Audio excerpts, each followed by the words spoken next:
Welcome back to Ronnie, I'm Joe B. Today I'll show you how to palpate the sternal angle. Let's dive in.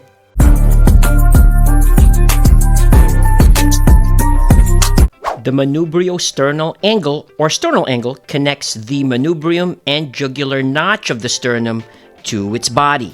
Before palpating, wash or sanitize your hands, then introduce yourself to the patient and what you are about to do to gather consent. Make sure that you use your finger pads, adhere to a broad contact, and avoid too much palpation pressure to maximize patient comfort. Patient position will be in supine, head, trunk, pelvis in neutral, arms at sides, and legs uncrossed. The patient can also be in sitting or standing positions as alternative positions.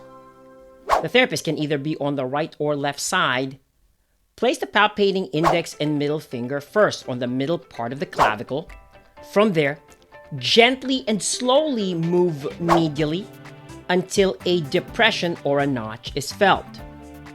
That will be a jugular notch. From there, move just inferiorly to arrive at the manubrium. And finally from there, slightly move inferiorly until you feel a sloping. That will be the sternal angle. If uncertain, please move your palpating fingers laterally to get to the second rib on either side of the rib cage. If you have done that, then it confirms that the sloping you felt prior to the second rib is indeed the sternal angle. So do you want to know how to palpate the second rib? If so, then watch this next video. Thank you so much.